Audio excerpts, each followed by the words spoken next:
श्री गुरुदेव दत्त. श्री स्वामी समर्थ. पाहून दुर्लक्ष करू नको. आज जर तू तुझा काही वेळ भगवंताला दिलास तर कदाचित तुझे हे स्वामींनी दिलेले 5 मिनिटे पुढचे 50 वर्ष सुखाचे करतील. बाळा, आपण चंदन असल्याची घोषणा चंदनाला कधीच करावी लागत नाही. त्याचा गंध वाऱ्याबरोबर आपोआप पसरत जातो. तसंच आयुष्यात तू फक्त चांगले काम करत जा. तुला लोक आपोआप पसंत करतील. कधीच लोकाचा विचार करू नका. लोक दोन्ही बाजूने बोलतात. जसा रस्त्यावर जाताना कुत्रा आडवं आल्यावर आपण त्यांना दुर्लक्ष करतो, तसे ज्या लोकांनाही दुर्लक्ष करायचं असतं. हे जर का तुम्ही तुमच्या जीवनात शिकले की समजा यश तुमच्या जवळ आलंच. होय बाळा, माझ्यावरती विश्वास ठेव.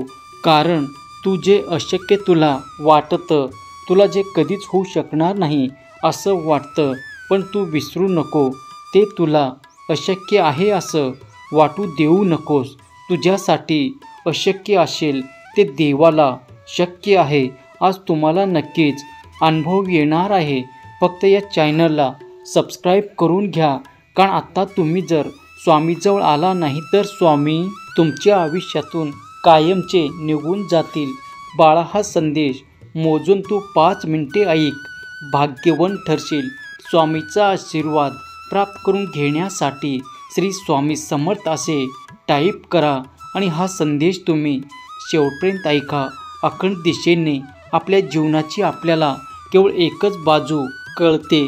दुसरी बाजू कळण्यासाठी आपल्याला जीवनात अपयशाची गरज भासते.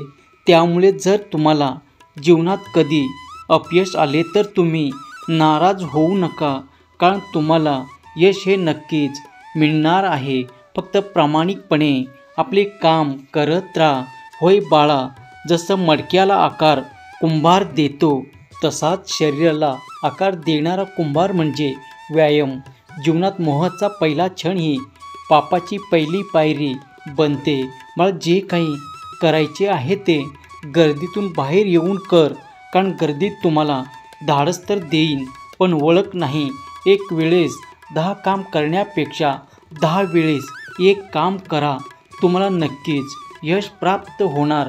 प्रॅक्टिस अशी करा की जसं काय तुम्ही कधी जिंकलाच नाही आणि परफॉर्मन्स असे द्या की जसं तुम्ही कधी हरलेच नाही. तेव्हाच तुमचं नाव हे नाव म्हणून नाही तर ब्रँड म्हणून ओळखले जाईल. सहमत असाल तर माझा देव माझा पाठीराखा असे टाईप करा आणि हा संदेश 2 जणांना शेअर करा. स्वामी म्हणतात, बाळा, तुमच्याकडे फक्त 2 पर्याय आहेत. आता मेहनत करा किंवा नंतर पश्चाताप करा. कारण तुम्ही आज 5 वर्ष राजासारखे जगण्याचा प्रयत्न केला तर पुढचे 10 वर्ष तुम्हाला नोकरासारखे जगावे लागेल. आणि आज जर 5 वर्ष तुम्ही नोकरासारखे मेहनत कराल तर पुढे 10 वर्ष तुम्ही राजासारखे नक्कीच जगणार. स्वतःची स्पर्धा स्वतःमध्ये लावा, इतरांसोबत नाही. स्वतःला हरवून पहा, मग कोणीच तुम्हाला हरवू शकत नाही. तुम्हाला हजारो लोकांच्या शर्यतीत पहिले येण्यासाठी 999 लोकांपेक्षा काहीतरी वेगळे करून दाखवावे लागेल. बाळा, जेव्हा सगळेच संपून गेले वाटते तीच वेळ अशी असते जेव्हा काहीतरी नवीन सुरू करायचं. कारण आता तुमची सुरुवात शून्यातून नाही तर अनुभवातून होणार आहे. आयुष्यात खूप असे साप भेटतील ज्यांना पुंगी वाजवून नाचवण्याचं सामर्थ्य तुमच्या मनगटात ठेवा. हार मानू नका, घाबरू नका, संकटांना खचून जाऊ नका. साक्षात भगवंत परमेश्वर तुमच्या पाठीशी आहे. तुम्हाला यशस्वी करण्यासाठी, यशाच्या उंच शिखरावर पोचवण्यासाठी जर तुमचाही तुमच्या भगवंतावर विश्वास असेल तर होय देवा असे टाईप करा आणि हा संदेश 5 जणांना शेअर करा. बाळा, तुम्हाला श्रेष्ठ बनायचे असेल तर तुम्हाला असे काम करावे लागणार आहे ज्याचा सामान्य लोकांनी विचार पण केला नसेल. दुसऱ्यासाठी काम करण्यापेक्षा स्वतः साम्राज्य तयार करून दुसऱ्यांना कामाला ठेवायचे.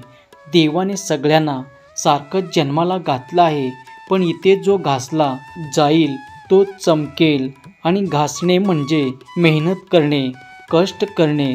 जर मेहनत कराल तर आयुष्यात यश आपोआप मिळेल आणि तुम्ही नक्कीच जीवनात यशस्वी व्हाल. हारला तरी चालेल, पण जिंकण्याने स्वतःहून म्हटलं पाहिजे, हा खेळ आयुष्यातील सर्वात कठीण खेळ होता. महत्त्व वेगाला नाही तर आपण त्या वेगाने कोणत्या दिशेला चालू आहे याला आहे. तुम्ही कोण आहात आणि तुम्हाला कोण व्हायचं याचा अंतर म्हणजे तुम्ही सध्या काय करता. कारण घाम गाळून जे मिळाले सुख शांती आहे ते जास्त काळ टिकून असते. सामर्थ्य हे सांगण्याची अथवा पाण्याची वस्तू नाही, केवळ आल्यावरती कृती करून दाखवायची गोष्ट आहे. जगातील सर्व विचारी डोक्यापेक्षा एक प्रेमळ अंतरंग श्रेष्ठ असते. मनाची शांती म्हणजे सुखी जीवन. जर मन शांत नसेल तर त्या जीवनात आनंदच नाही, मजाच येत नाही. आपल्या गरजेच्या संकटाच्या वेळीच उपयोगी पडतो तोच खरा मित्र. असा एक का होईना मित्र आपल्या आयुष्यात तुम्ही जपून ठेवा, जो तुम्हाला सुखात दुःखात प्रत्येक संकटात सदैव पाठीशी राहील. सहमत असाल तर भगवंत माझ्या पाठीशी असे टाईप करा आणि हा संदेश तुम्ही शेवटपर्यंत ऐका.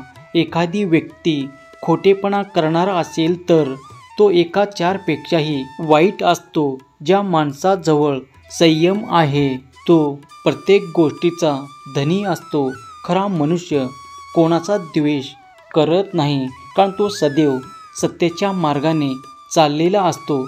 संधीशिवाय कार्यक्षमतेला किंमत नसते. निसर्गाचे नियमाचे अनुसरण करा. संयम हे त्याचे रहस्य बाळा. अशहाण्या व्यक्तीला शब्दाचा मार कॉपी असतो, पण वेड्याला लाकडाने किंवा लाथाबुक्क्याने जरी मारले तरी त्याला समजतच नाही. जर तुम्ही शांत राहिला, तोंड बंद ठेवले तर तुम्ही कोणत्याही संकटात सापडणार नाहीत. कारण तोंड बंद ठेवलेला मासा सुद्धा अडचणीत येत नाही. काय घाई आहे म्हटले की ती गोष्ट कधीच होत नाही. आजचा दिवस योग्य आहे, आताची वेळ योग्य आहे. त्यामुळे उठा आणि सुरुवात करा. कारण म्हणतात ना, कल करे सो आज कर, आज करे सो अब. त्यासाठी कोणताही वेळ काळ किंवा तिथी पाहिजेच नसते. कारण आपण जन्माला येताना कोणतीही वेळ का शुभ असा मुहूर्त पाहून आलेला नाही आणि मरतानाही ते आपण पाहून मरणार नाही. त्यामुळे जी वेळ आपल्या आयुष्यात आहे ती आनंदाने, चांगल्या विचाराने, सत्कर्माने तुम्ही घालवा आणि भगवंत आपल्या पाठीशी आहे हे विसरू नका. श्री स्वामी समर्थ. धन्यवाद.